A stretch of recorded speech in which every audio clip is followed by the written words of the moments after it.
Hello everybody. We're here today to talk about soldering stations. I am switching from Hakko over to JBC. It's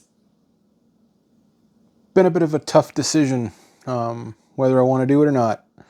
I am a real fan of the Hakko equipment. They're reliable. They rarely break down. The parts are available. The tools are available. The tips are available. They're reasonably priced. Those are the benefits of it. Hakko is a repair tool company that is anti-repair. It has just been an FU, not until the law makes us, and it just sits with me wrong. So I've been a Hakko user since the 936 back in the 90s.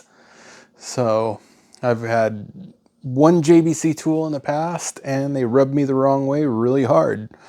And it's been a big decision whether I want to go JBC again, but I had a station come available and I took it. So I've begun the process to switch over. I've currently had one issue, and that's why I have two stations sitting here right now from the JBC line. So I will talk about that in another video here shortly. But let's just go over what I have currently in my soldering station. This is my everyday use station.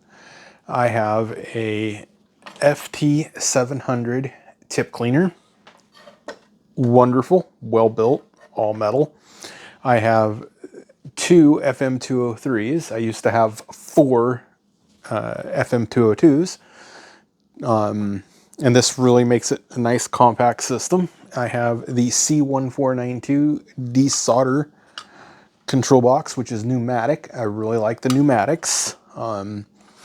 Then I have the Hakko FM-204 with quick change nozzles. These are really nice. I really like it. Makes for fast nozzle changes. And it is also convertible, so you can go from pistol or gun style to pencil style really quick.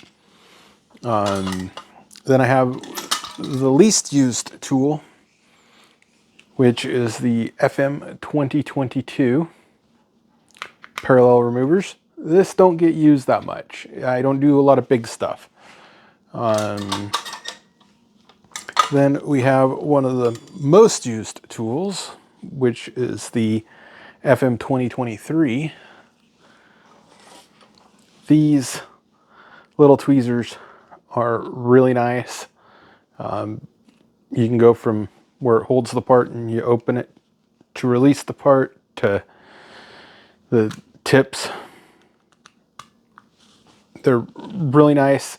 The only downside to these is sometimes the alignment's just not right and you gotta fiddle a little bit, but they don't make a curved tip. So when you're under the microscope, you're at a high angle or a weird angle. We've requested curved tips and they won't listen to their customers. And I think they might have them in their new unit for their what's it, 271 or whatever their new model number is. Then I have a standard FM-2027 cartridge style still. Hakko tips are relatively inexpensive. I recommend, if anybody's running a Hakko station, run original Hakko tips. I've tried some of the generic knockoff tips and they just don't last. They stop wetting. I like the original Hakko tips. It's worth the extra couple dollars. Then we have the FM-2032. This is their micro.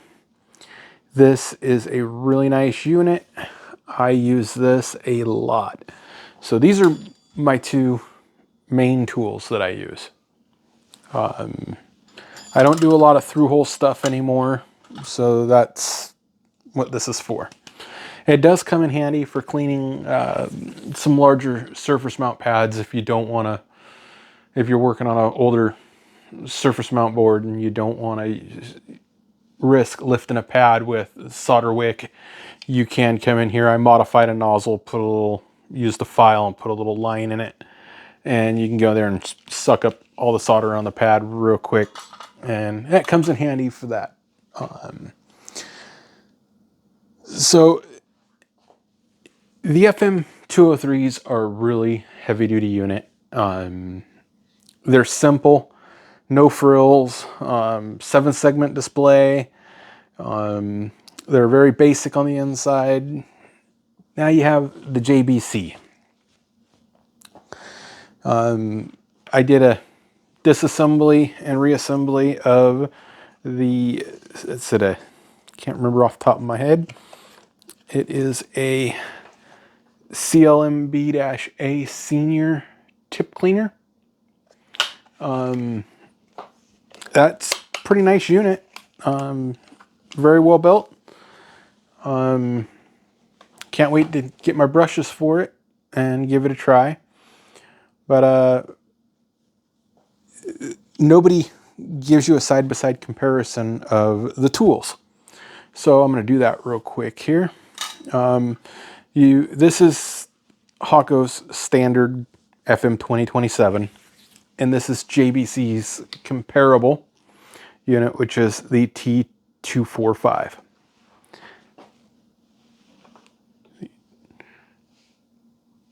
They're pretty comparable in size.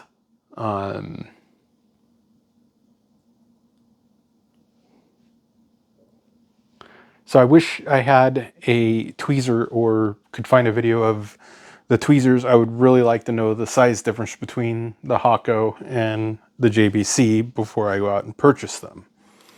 The Hakko FM-2027 and the FM-2032. Okay. I don't have the C210, which is the competitor, the JBC competitor to the FM-2032, but compare it to the 245. I mean, the diameter of the tips is really close. The actual diameter of the handle is pretty darn close. So I'm going to try the tips similar to these tips in this and see how it works before I invest in a C210 or a T210, the micro iron. I might just invest in one just to do it because it accepts on the same stand, I guess. So there are a few concerns I have with the JBC. The display. Is JBC going to support the right to repair? Is that display made available? Is it a off-the-shelf display? Can we just go out and buy one? We won't know. We'll know shortly because I'm going to take one of these apart and we're going to see what it is. Hopefully it's not something custom for JBC. It probably is though. Is JBC going to support the right to repair? Are they going to release schematics? They already released their firmware, and firmware is why I have 2 of these currently. I will be getting 2 of these for myself officially, but I will discuss the reason why this one is going back to JBC and I got that replacement, and it has to do with firmware. But we'll get into that in another video, and hopefully that video will be out in a couple days. The other concern I have with the JBC is, let me put this into comparable mode, pencil mode, is the tip and the size. It looks like there's a lot of hot up in this area, so versus all the heat's contained in this little area here on the Hakko. So I'm very concerned maybe if They should have put a heat shield here, so just in case you have to get into a tight spot in a plastic area, you won't melt your plastic. I don't know. The tips, put that down. The tips and the Hakko, you just push a button, and right there you push that button and it releases it, and they just pop right out. There's a little tool that goes on that you have back here that you can, if it's hot, you can pull it out while it's hot. On the JBC, it comes with a wrench, and you literally have to unscrew it, which I think is kind of a pain in the rear. But these tips are a third the cost of the Hakko. So, and I don't do a lot of through-hole desoldering anymore. So we'll see if they come out with a different element here, because this element's replaceable. They're about $100, about the same price as a tip and a half of Hakko. But there you have it. Those are, well, can't really say there you have it. This was only available to me, and the deal I got with an electric vacuum source. I prefer the pneumatic. JBC does have a pneumatic. I might splurge on a pneumatic or try the electric, but I prefer the pneumatic. They're quiet, and I think they have more pressure, and they're more reliable, less moving parts. So, post your comments below. I'm trying to get an answer out of JBC if they're going to support the right to repair. If they don't, then I might have to consider Pace, because Pace, they support the right to repair. They'll give you their schematics, everything else that you need if you have a problem with their stations. So I don't like their aesthetics. I like being able to stack. I have a small area here I work in, so bench space is at a premium. I know JBC makes a 4-station or a 4-tool station. I'm not a fan of touchscreens. I've been using the TR1100 touchscreen hot air machine. The screens get dirty. They scratch. I'm just not a fan. I prefer the tactile feel where you don't, if I want to change temperature or setting, I want to be able to reach over and hit a button. I don't want to have to take my eyes off the microscope, look where my hand is pointing, and touch a screen. I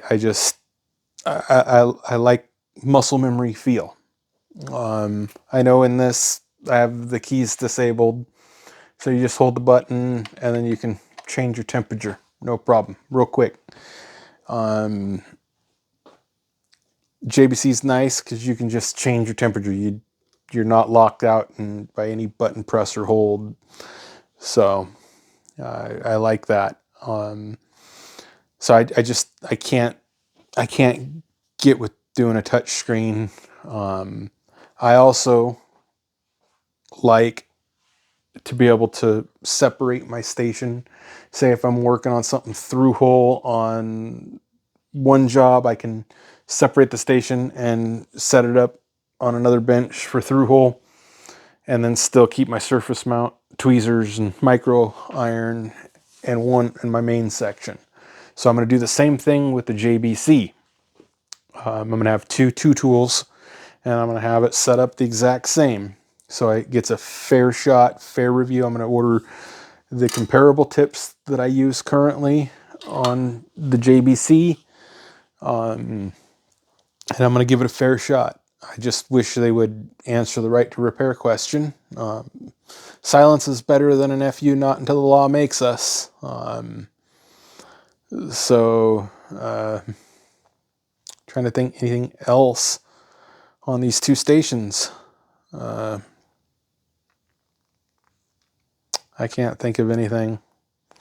I am going to keep this dual 203 and C1492 system. I'm not going to get rid of it. I'm going to keep it as a second station backup. I do have my FM-202s. I've got those here. I am going to get rid of those. I do have my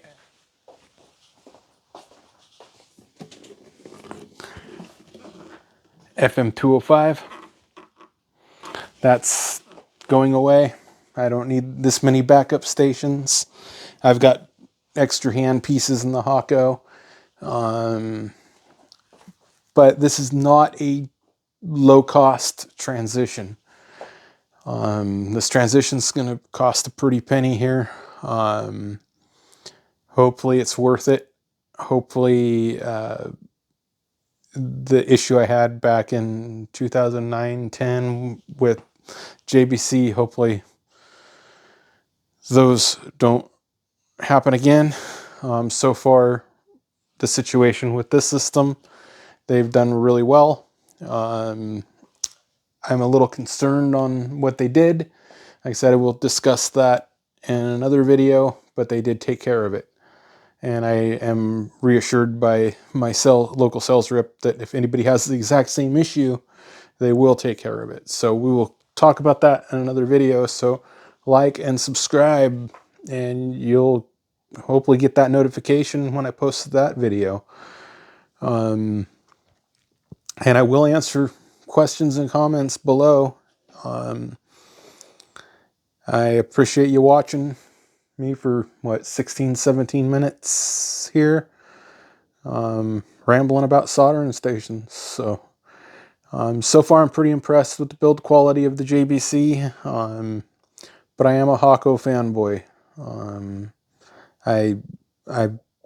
I've been with Hakko tools, or I've been using Hakko tools since the 90s.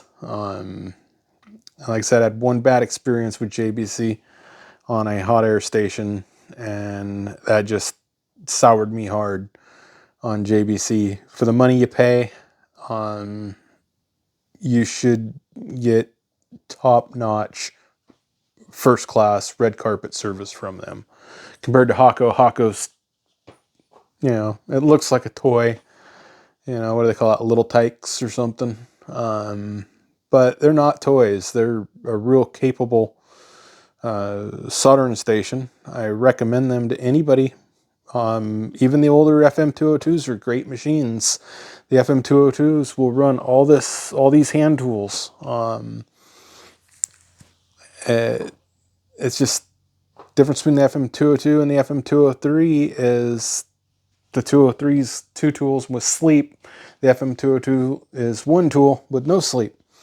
I don't recommend the FX951. That you can't use the parallel removers on that one, and you can't use the desoldering control box on that one. So you're basically stuck on the FX951 with those two tools. So it's a false savings. Spend the extra money, get the FM-203. You can get them used, and they don't wear out. I mean, yes, the tactile buttons, I've already replaced one in one of these machines here.